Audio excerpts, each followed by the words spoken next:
Dios los bendiga, mis hermanos. Hoy haremos un análisis doctrinal a la luz de las Escrituras sobre el cristianismo bíblico y el catolicismo. Comencemos.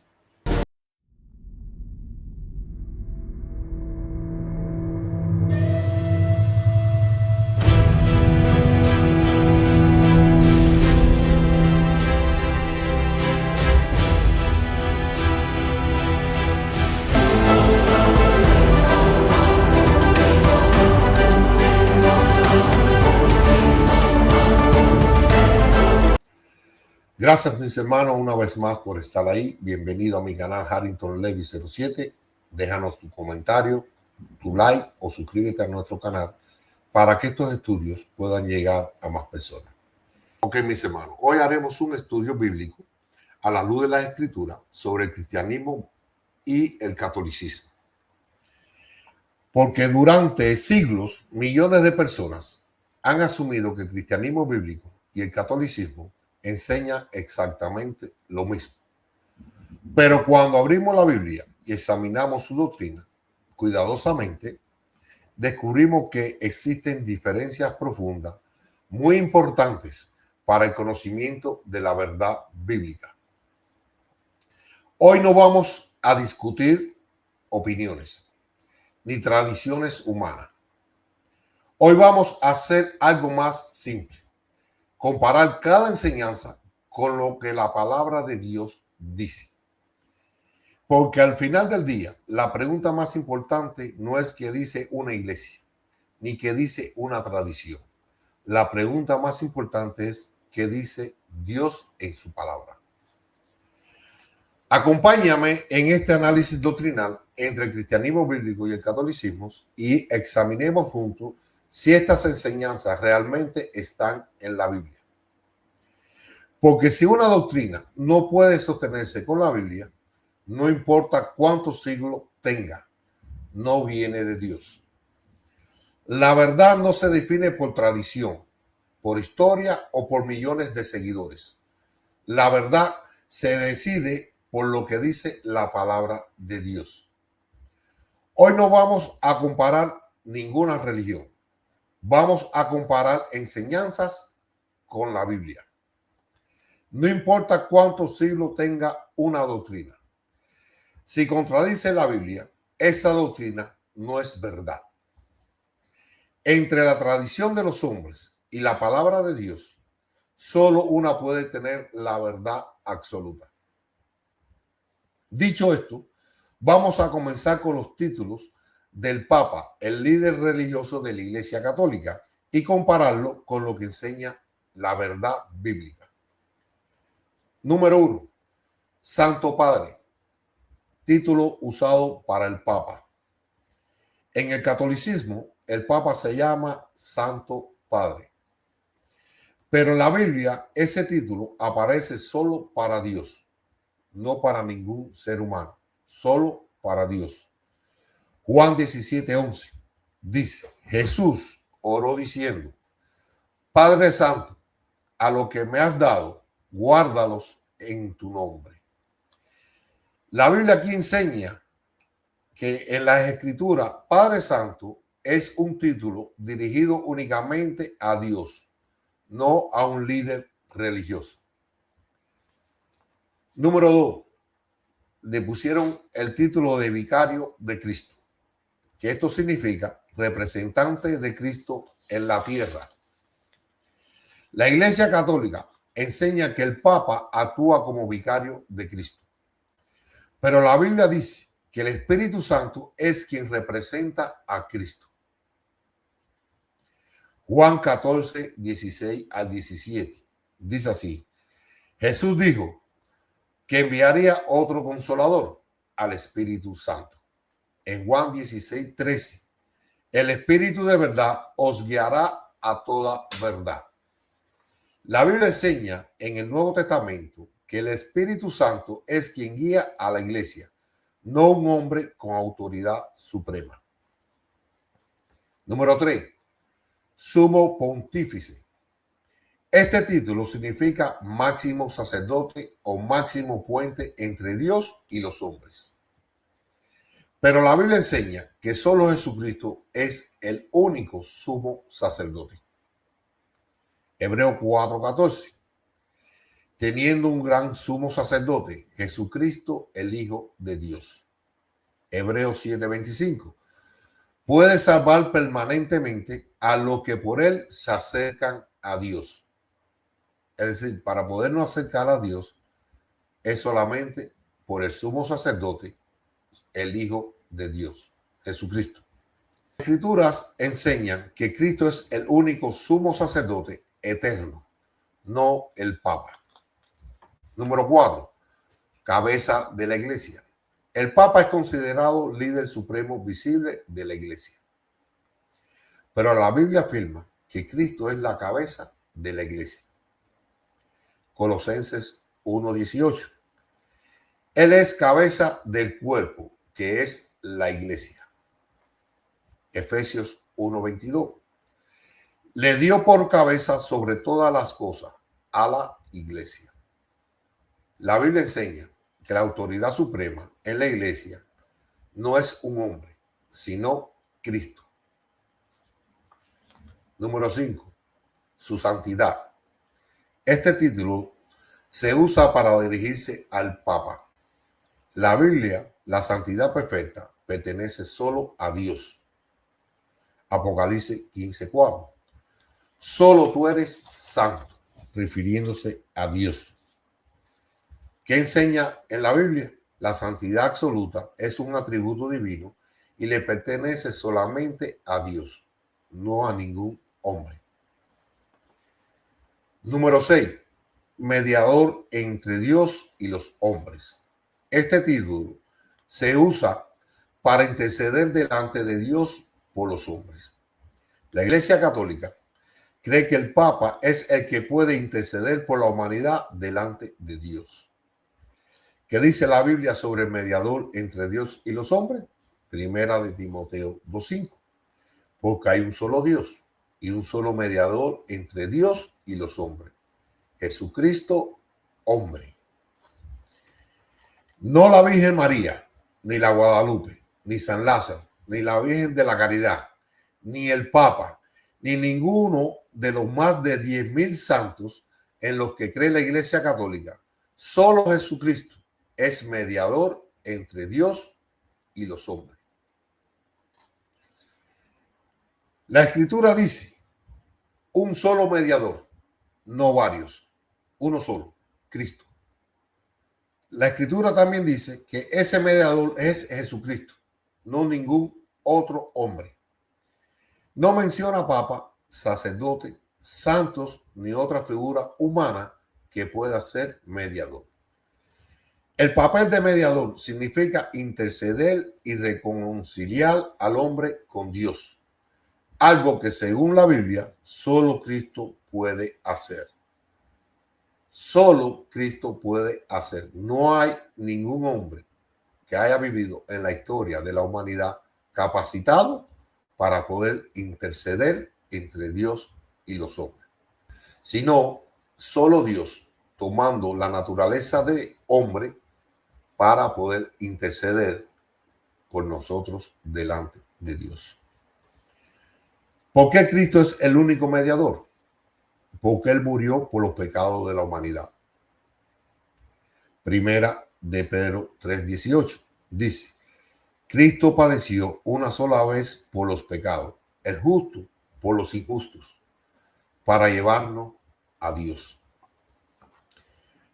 También porque Él intercede por los creyentes. Hebreos 7:25. Vive siempre para interceder por ellos. Porque Él abrió el camino directo a Dios. Hebreos 10:19-22. Tenemos libertad para entrar al lugar santísimo por la sangre de Jesucristo, no la sangre del Papa. El principio central del Nuevo Testamento, la Biblia enseña que el creyente puede acercarse directamente a Dios por medio de Cristo, sin necesidad de otro mediador humano. La Biblia no presenta a Cristo como uno de varios mediadores.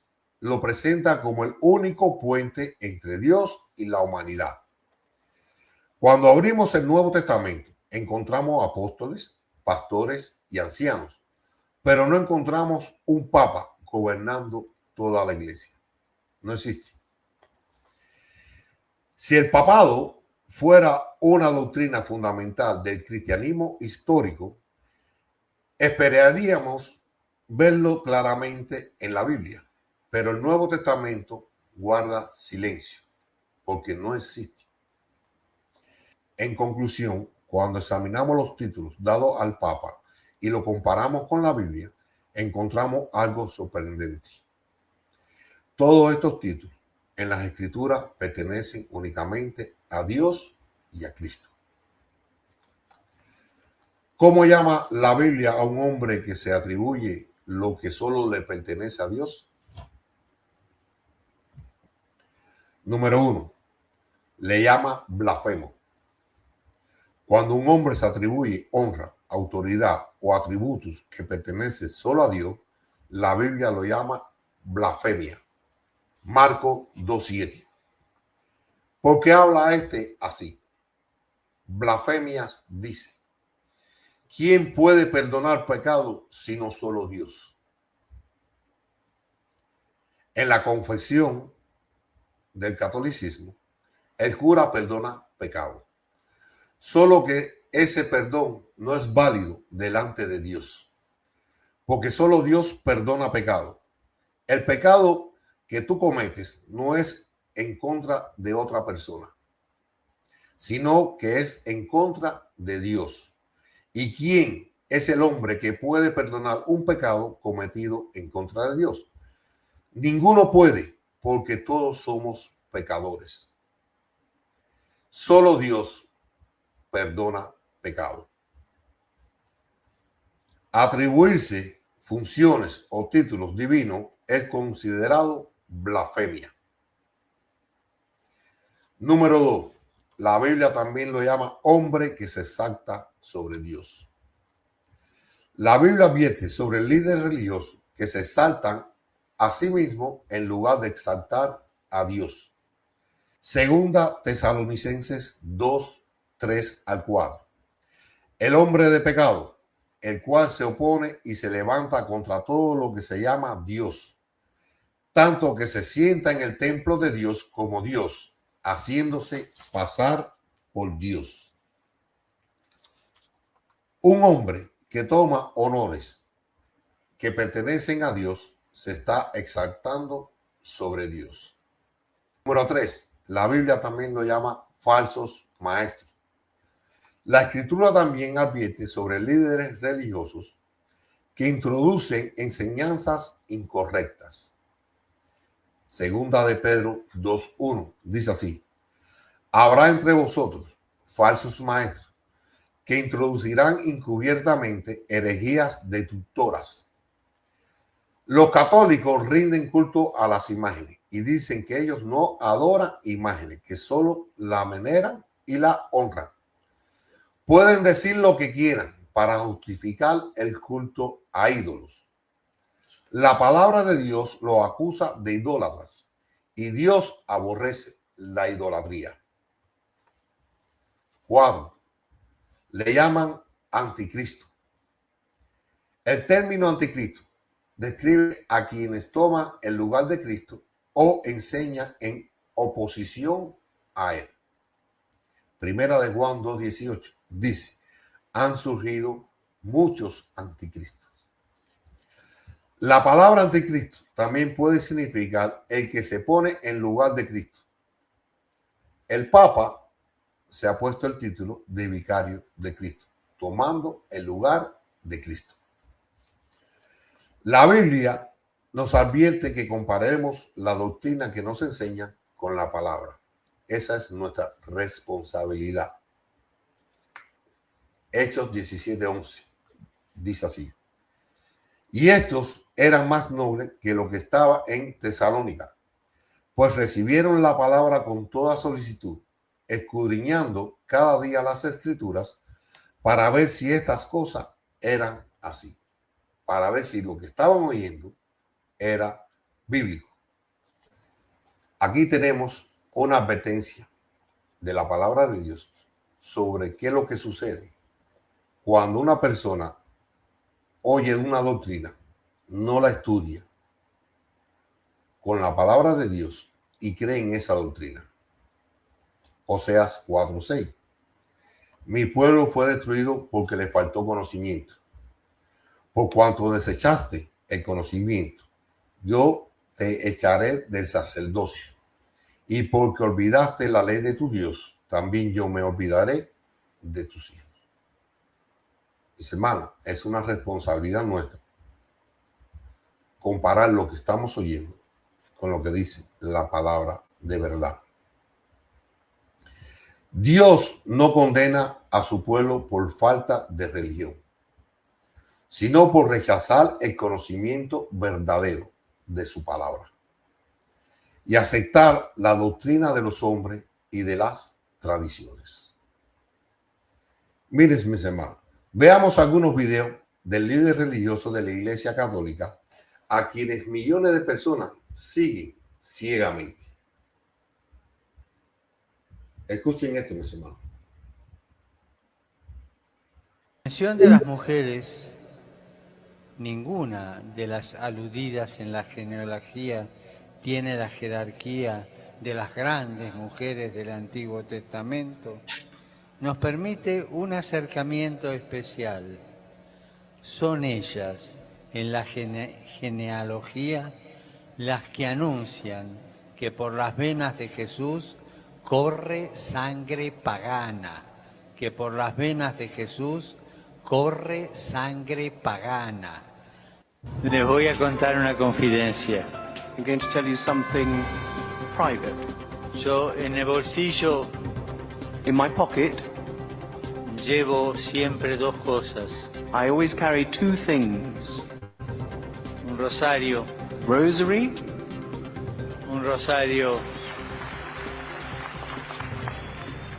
para rezar, to pray, y una cosa que parece extraña. something which seems odd. ¿Qué es esto? Y esto es la historia del fracaso de Dios. This here, in this item, is the history of God's failure. Es un vía crucis, It's the way of the cross. pequeño vía crucis. A small way of the cross. Es como Jesús fue sufriendo As Jesus suffered, desde que lo condenaron a muerte and when they condemned him, hasta que fue Right up. sepultado. to when he was buried, Con estas dos cosas with these two things, me arreglo como puedo. I do the best I can.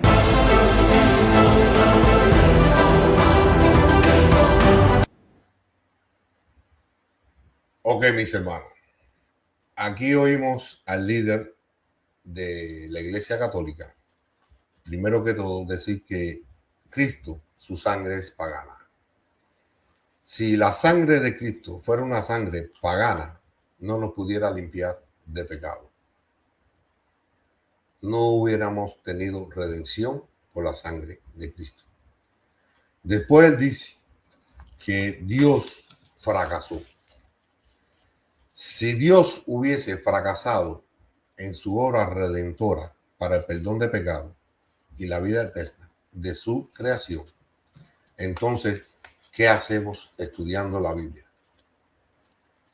Porque solo por la sangre de Cristo derramada en la cruz es que nosotros podemos adquirir por gracia el perdón de nuestros pecados. Esto es una blasfemia del líder religioso católico. Ahí puse Apocalipsis 13:6. Y abrió su boca en blasfemias contra Dios, para blasfemar de su nombre y su tabernáculo y de los que mora en el cielo. Mis hermanos, saca tu propia conclusión. saca tu propia conclusión. Tienes libre albedrío de escoger la verdad o seguir una mentira. Ahora veamos 7 diferencias doctrinales clave entre el cristianismo bíblico y el catolicismo.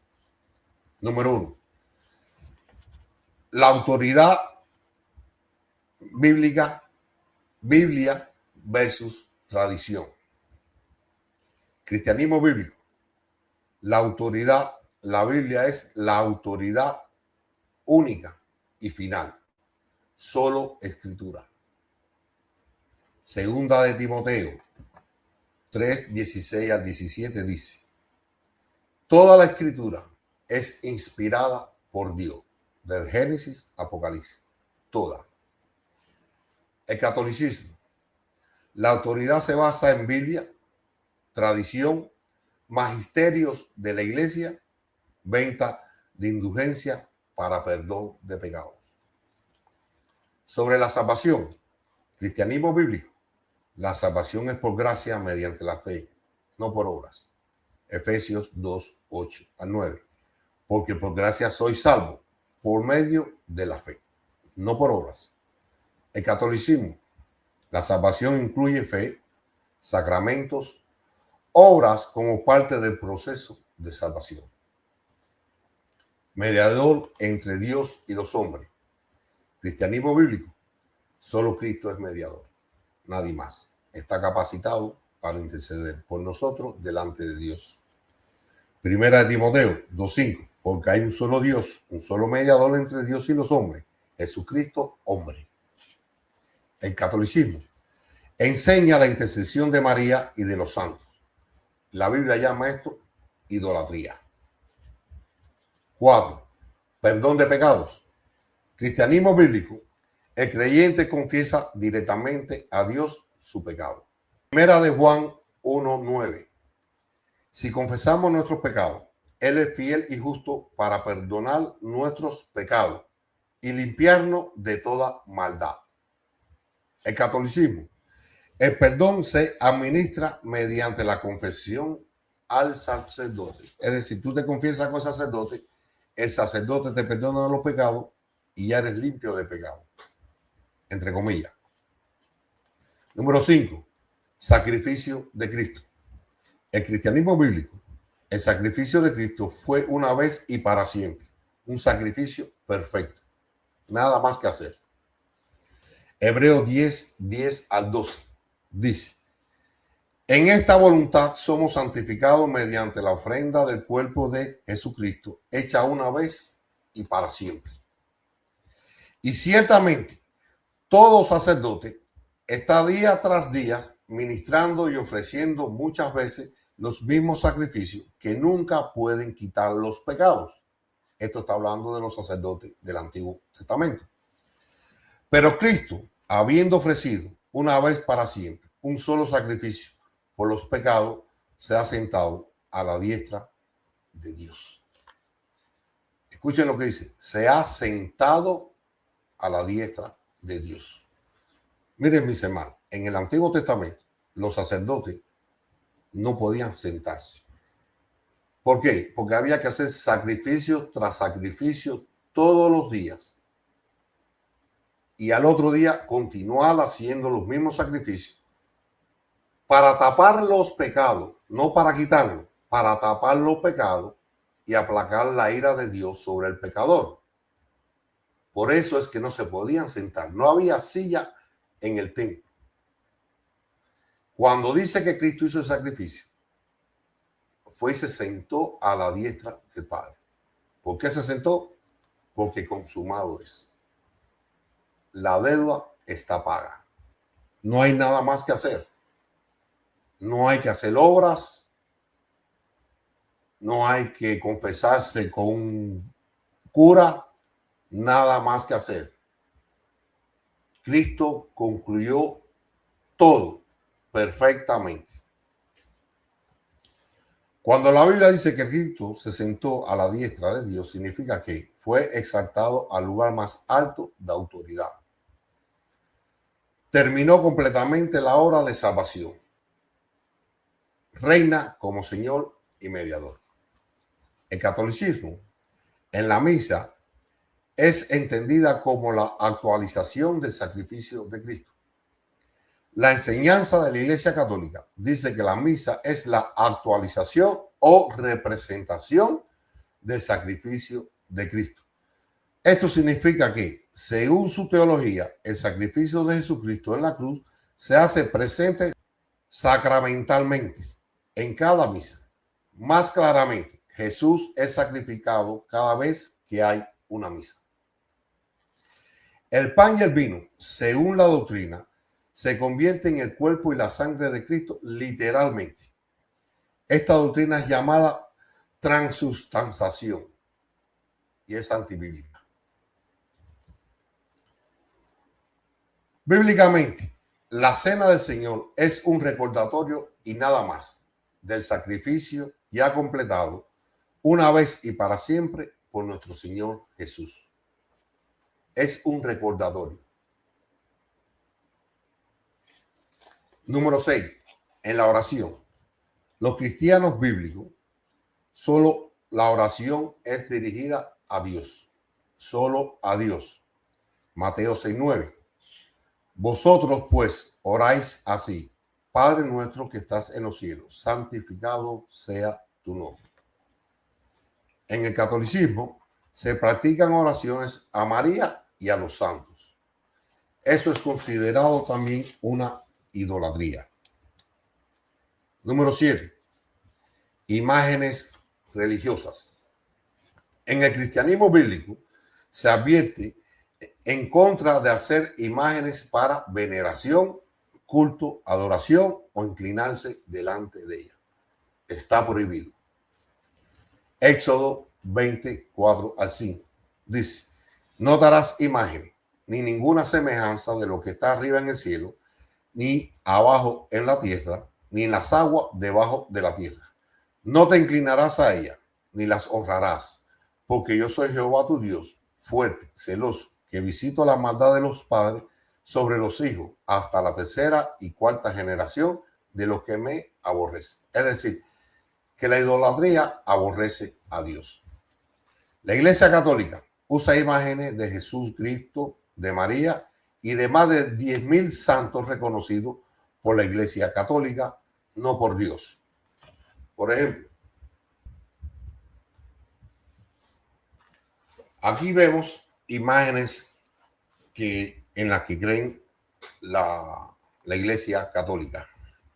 La Iglesia Católica, las imágenes se utilizan en iglesias y catedrales, posiciones religiosas, devociones personales.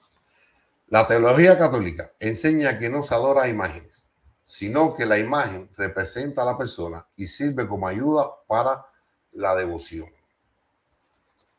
La explicación del Éxodo 24 al 5 es: este mandamiento forma parte de los 10 mandamientos que Dios le dio a Israel. Aquí Dios prohíbe 2 cosas en este mandamiento. Una, hacer imágenes religiosas con el propósito de representarlo o representarle culto. 2, prohíbe inclinarse, rendirle culto, venerarla o darle honra a la imagen. El énfasis no es solo fabricar la imagen, sino adorarla o venerarla. Por eso el versículo 5 dice claramente: no te inclinarás a ella ni la honrarás. La idea clave de lo que nos enseña la Biblia aquí es que la Biblia enseña que Dios debe ser adorado directamente, no mediante representaciones físicas ni por medio de imágenes. Recordemos a Éxodo 32. Cuando hicieron el becerro de oro, dijeron que representaba a Dios. Aún así, Dios lo llamó idólatra, al punto que quería destruir a su pueblo, porque la imagen rechazó a lo que Dios verdaderamente es. Hay otros textos que refuerzan esto. Por ejemplo, Deuteronomio 4, 15 al 16. advierte no hacerse figura para representar a Dios. Isaías 42:8. Dios no comparte su gloria con ninguna imagen. No la comparte. Juan 4:24. Dios busca adoradores en espíritu y en verdad, no por medio de intercesión de imágenes, ni de ningún santo, ni de María, ni del Papa. En muchas prácticas devocionales que vemos en la Iglesia Católica, podemos observar que las personas se arrodillan frente a estatuas, rezan frente a imágenes, encienden velas, besan estatuas, hacen procesiones con imágenes. Ahí está la prueba. Dios nunca ha aceptado la idolatría y nunca la aceptará, porque los ídolos le roban la gloria que solo le pertenece a Dios. No importa cuánto oro tenga esa imagen, ni cuánta pintura o cuánta tradición tenga una imagen. Sigue siendo obra de manos humanas. El Dios verdadero no habita en estatuas, ni escucha oraciones dirigidas a ídolos. La Biblia es clara. Los idólatras no heredarán el reino de Dios. Primera de Corintios 6:9. Los idólatras no heredarán el reino de Dios. Por eso, hoy el llamado sigue siendo urgente, mis hermanos. Deja los ídolos, deja las imágenes y vuelve tu corazón al único Dios vivo y verdadero. Un ídolo hecho por el hombre jamás puede reemplazar al Dios que creó al hombre. El que se inclina ante una imagen se levanta en contra de Dios. Dios no comparte su gloria con imágenes ni con tradiciones humanas. La mano del hombre hace ídolo, pero solo Dios puede salvar. Lo que oran una imagen, hablan a una piedra. Pero quien ora a Dios, habla con el cielo. La verdadera adoración no depende de objetos visibles, sino de una relación espiritual directa con Dios. La idolatría tiene consecuencias espirituales muy graves, mis hermanos. La Biblia advierte que la idolatría trae juicio. Esto muestra que la idolatría no es un pecado pequeño y es considerada una forma de rechazar a Dios. Veamos el punto 8, el purgatorio. El cristianismo enseña que el hombre muere y enseguida va a la presencia de Dios y es juzgado para salvación o para condenación. Lo podemos ver en Hechos 9, 27 al 28, que dice: y de la manera que está establecido para los hombres, que mueran una sola vez y después de esto el juicio. Es decir, mueres y el juicio. La vida del ser humano no es un ciclo interminable, ni una oportunidad que se repite, ni tampoco hay un purgatorio para una segunda oportunidad. Dios ha establecido una realidad inalterable. El hombre muere una sola vez y después afrenta el juicio divino. No habrá reencarnación ni una segunda vida para corregir lo que se rechazó en esta. Cada persona comparecerá delante de Dios para responder por lo que hizo con la verdad que recibió, el Evangelio. Por eso, la decisión más importante de la vida debe tomarse antes de la muerte, porque después de morir no viene otra oportunidad, sino el juicio de Dios. La Iglesia Católica enseña que existe un purgatorio. El purgatorio, según la teología católica, es un estado temporal de purificación para personas que murieron en gracia de Dios porque hicieron buenas obras, pero aún necesitan ser purificadas de pecados veniales o de las consecuencias del pecado. Después de esta purificación, el alma puede entrar al cielo. No se considera un lugar de condenación eterna como el infierno. La doctrina del purgatorio enseñada por la Iglesia Católica afirma que después de la muerte, algunas personas deben pasar por un proceso de purificación antes de ir al cielo. Sin embargo, cuando se examina la enseñanza directa de la Biblia a profundidad, se observa un mensaje diferente. La Escritura enseña que el sacrificio de Jesucristo fue perfecto, completo y suficiente para quitar el pecado de una vez y para siempre. Por ejemplo, Epístola de los Hebreos 10:14 declara que Cristo, con una sola ofrenda, hizo perfecto para siempre a los santificados. Si el sacrificio de Cristo perfecciona completamente al creyente, entonces no quedaría una purificación pendiente después de la muerte. Además, la Biblia establece una realidad clara. El ser humano muere una sola vez y después viene el juicio. En Hebreos 9:27.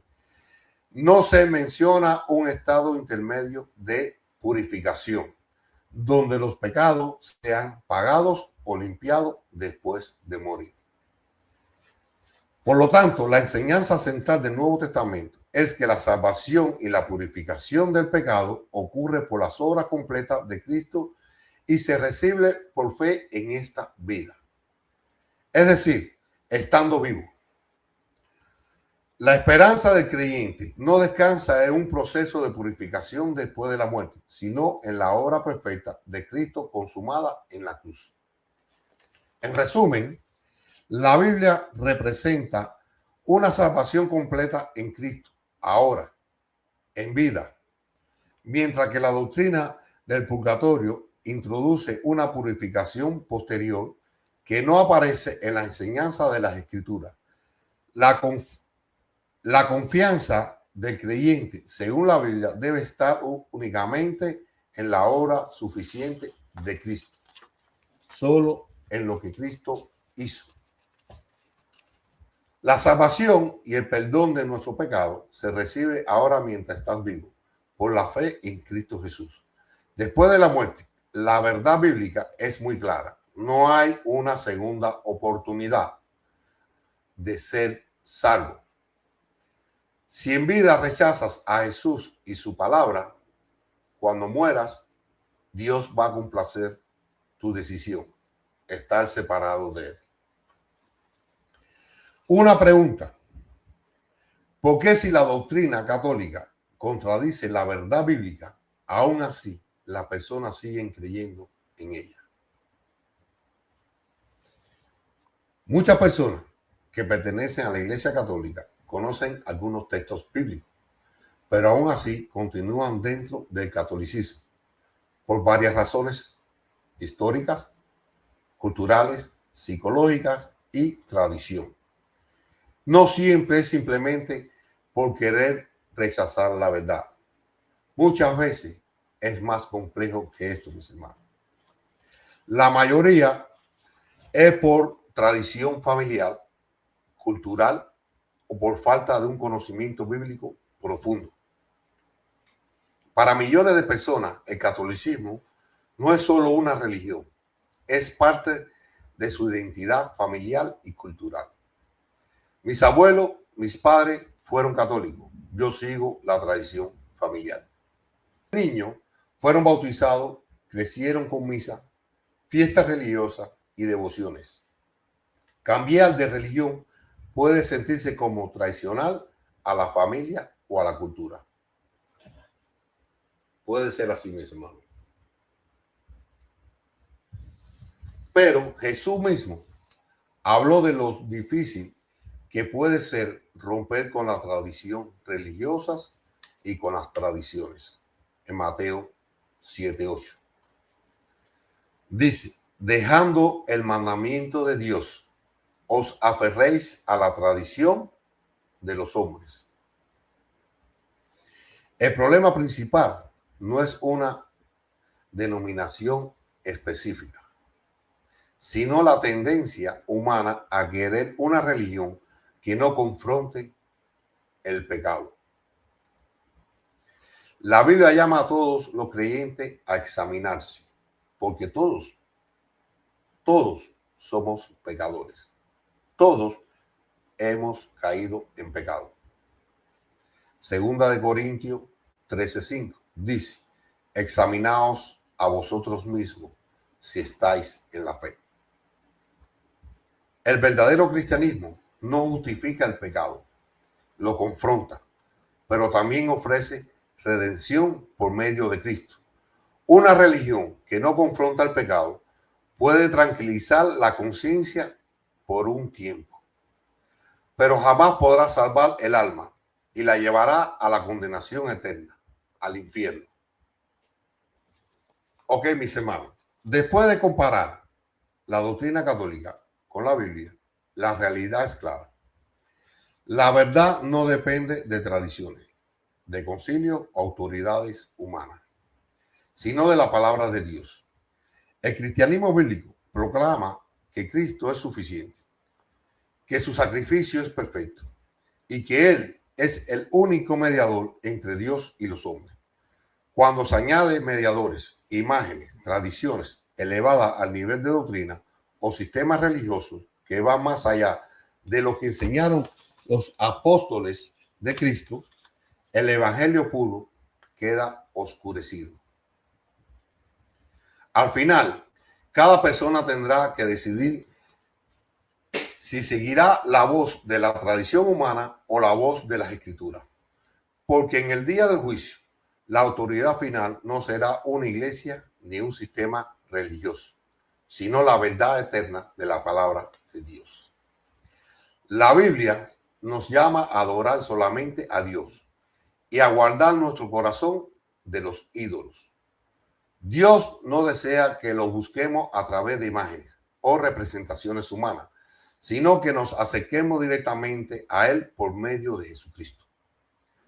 Por eso, el consejo de la palabra de Dios es examinar toda práctica religiosa a la luz de la Escritura y asegurémonos de que nuestra adoración sea dirigida únicamente al Dios vivo. Si queremos honrar verdaderamente a Dios, debemos adorarlo como Él lo pidió en su palabra, no como las tradiciones humanas lo han enseñado. Al final, no seremos juzgados por las tradiciones que seguimos, sino por la verdad que obedecimos. Seguir una religión que no condena tu pecado puede parecer cómodo, porque calma la conciencia y permite vivir sin confrontar la realidad espiritual. Esa religión te dice que todo está bien, que tus acciones no tienen consecuencias eternas o que puedes justificar tu pecado con tradiciones, rituales o buenas obras. Pero esa paz es una paz falsa, porque no trata el problema real del corazón humano. En cambio, la verdad de Dios hace algo diferente. Primero confronta el pecado. La Biblia enseña que el pecado separa al hombre de Dios y que todos somos culpables delante de Él. Esa verdad puede incomodar porque nos obliga a reconocer que no somos justos y que no podemos salvarnos a nosotros mismos. Y destruye nuestro orgullo. El peor pecado que nosotros tenemos es nuestro propio orgullo. Mis hermanos, solo hay dos caminos y solo tú decides si sigues creyendo en una mentira cómoda o crees en la verdad que incomoda. Y esa verdad te humilla, rompe el orgullo, pero te promete una vida eterna después de la muerte del cuerpo, junto a nuestro Señor Jesucristo, por toda la eternidad. Juan 11, 25 al 26. Les dijo Jesús: yo soy la resurrección y la vida. El que cree en mí, aunque esté muerto, vivirá. Y todo aquel que vive y cree en mí no morirá eternamente. ¿Crees esto? En este pasaje que acabamos de leer, mis hermanos, revela una verdad absoluta proclamada por Cristo. Solo Él tiene poder sobre la muerte y solo en Él hay vida eterna. No es una filosofía, no es una religión, ni un sistema de obras. Es una persona, la persona de Jesucristo. Cuando Jesús dice, yo soy la resurrección y la vida, está declarando que fuera de él no hay esperanza para el ser humano. La tumba, el pecado y la muerte no tienen la última palabra. Cuando una persona cree verdaderamente en Cristo. Pero el texto también confronta al oyente con una pregunta directa de Jesús. Esa pregunta es, ¿crees esto? Hermano, no se trata de tradición cultural o religión heredada. Se trata de fe personal en Cristo.